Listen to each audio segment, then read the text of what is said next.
Hi friends, Dr. Vinod, surgeon, fitness trainer, and run coach. Many people say, ஐயோ big pharma ரொம்ப மோசங்க, doctors ரொம்ப மோசங்க, because we tend to prescribe very expensive drugs. The problem is obesity, diabetes, இதெல்லாம் எப்போ வந்துச்சு? ஒரு 50 வருஷம் முன்னாடி வந்திருக்குமா? Not that much இல்லையா? ஒரு 50 years முன்னாடி all these were very very less. ஒரு கிளாஸ் ரூம் எடுத்துக்கிட்டீங்கன்னாவே ஒரு பையன் அந்த மாதிரி கொஞ்சம் குண்டா இருப்போம். ஆனால் இப்போ பார்த்தீங்கன்னா obesity has grown a lot. Type 2 diabetes is also growing up a lot. We can definitely say as the disease incidence went up, Big Pharma also stepped up and started producing drugs. அதாவது டிசீஸை treat பண்ணுறதுக்கான drugs வந்து எப்போ வர ஆரம்பிச்சது? Disease வந்ததுக்கு அப்புறம் தான் வரவே ஆரம்பிச்சது. அதனால ஃபார்மா மேலே தப்பு சொல்ல முடியாது. இது வந்து நான் டாக்டராக சொல்லுவேன், ஒரு கன்சர்ன் சிட்டிசனாக தான் சொல்லி. I am also a fitness trainer and run coach for a reason. I'm not saying pharma profit பண்ணல, doctors profit பண்ணல அப்படின்னு நான் சொல்லலை. There are some bad people and they are misusing it, but they are not the reason for diabetes and obesity. So disease created the need for Ozempic.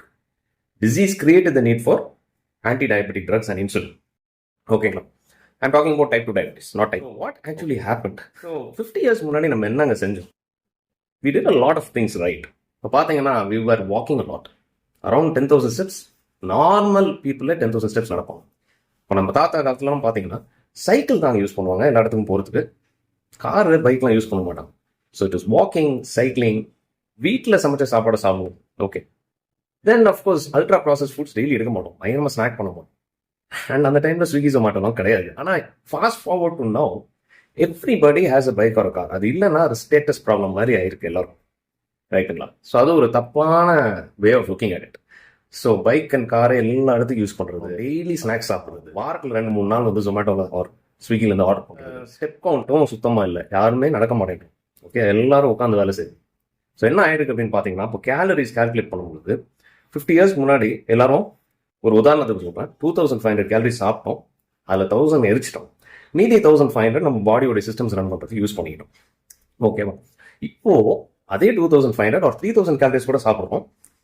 ஆனால் அதை use பண்ணுறதுல 400-500 gallery கூட use ஆகாது. அடித்து சொல்கிறேன், that is all you will burn. And remaining எல்லாமே வந்து system use பண்ணுறதுக்காக கிடையாது. 1500 தான் யூஸ் ஆகுது. மீதி உங்களுக்கு 600 to 1000 கேலரிஸ் எக்ஸ்ட்ரா ஆகும். அது ஃபுல்லாகவே எங்கே போகுது? கொழுப்பு சத்தில் போய் உட்காந்து. Okay, so that is what is actually happening. So யார் மேலே பழி அப்படின்னு பார்த்தீங்கன்னா நம்ம மேலே தான். We are making the mistake. நம்ம மேலே தான் தப்பு. ஓகேங்களா? ஸோ உதாரணத்துக்கு ஆக்சிடென்ட்ஸ் நடக்குது ரோடில். ஆக்சிடென்ட்ஸ் யாருனாலும் நடக்குதுன்னு நினைக்கிறீங்க? பைக் அண்ட் கார் ஓனர்ஸ்னால நடக்குதா? அல்லது யாருக்கு லாபம் ஆக்சிடென்ட் வந்தால்? பைக் அண்ட் கார் கம்பெனி ஓனர்ஸ்க்கு லாபம் வரும், பிகாஸ் அந்த டேமேஜ் சரி பண்ணணும். மெக்கானிக்ஸ்க்கு லாபம் வரும். ஓகே, சர்வீஸ் சென்டர்ஸ்க்கு லாபம் வரும்.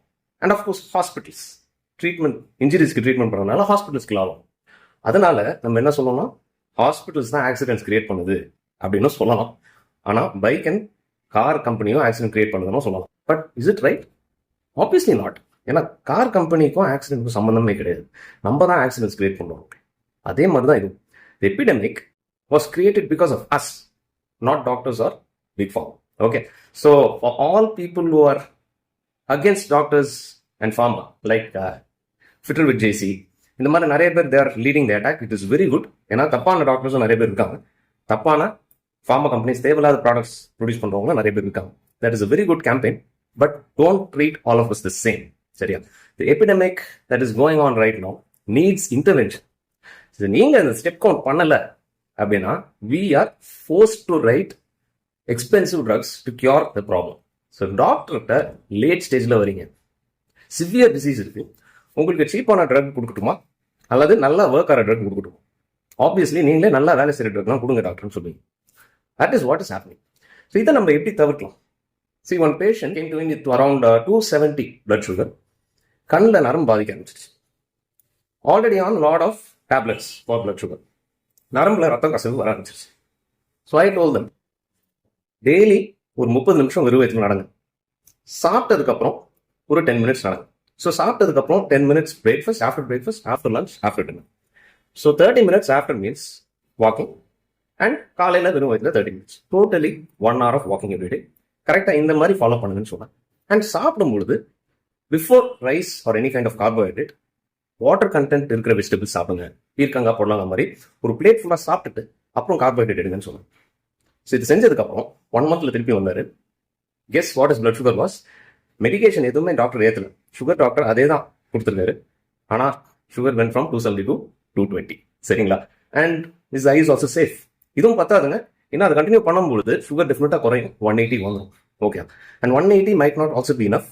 ஒரு 160 இருந்தால் it he'll be safe. So அதுக்கு ஒன்று ஸ்டெப் கவுண்ட் ஏற்றணும்.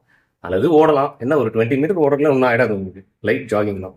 ஓகேங்களா? அதனால ஆஸ்டியோஆர்த்ரைட்டிஸ், ஆஸ்டியோபோரோசிஸ்லாம் வராது. பயப்படாதீங்க. So you have to take things in to your hands at some point. நான் ஏன் இதை சொல்கிறேன் அப்படின்னா, not because to save doctors.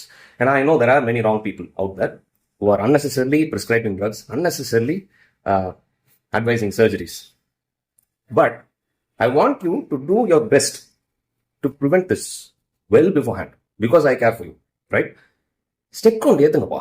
ஒரு 8,000 10,000 நடங்க. ஓகே. வெயிட் ட்ரைனிங் பண்ணுங்க. வாரத்துக்கு 2-3 நாள் வெயிட்ஸ் தூக்கும். ஏதாவது ஒரு கார்டியோவில் இன்வால்வ் ஆகும். It could B cycling, swimming, running, what ever it is. இந்த சும்மா உட்காந்துருக்கவங்க, ஸ்நாக் சாப்பிட்டுட்டே இருக்கவங்க கிட்ட அட்வைஸ் வாங்காதீங்க. கொஞ்சம் ஆக்டிவாக இருக்கவங்க கிட்ட அட்வைஸ் வாங்குங்க. ப்ளீஸ் இதெல்லாம் செஞ்சுட்டு தூங்கலைன்னா டெஃபினட்டாக ப்ராப்ளம் வரும். நல்லா தூங்குங்க. ஓகே. ஸோ எக்ஸசைஸ்னால நிச்சயமாக உங்களுக்கு டெத் வராது. ரொம்ப ரொம்ப சான்ஸ் ரொம்ப கம்மி. ஸோ எக்ஸசைஸ்னால சாகுறோம் அப்படின்னு நினச்சிங்கன்னா it could be because of lack of sleep. So sleep well, exercise properly, சாப்பிடுங்க நல்லா. But after meals go for walk. Okay. உடனே ரெஸ்ட் எடுக்காதீங்க. அண்ட் டெய்லி ஸ்டெப் நல்லா பார்த்துக்கோங்க guys. So the fault is not with doctors or Big Pharma or anyone else. It's with you and me. Let's take this into our hands.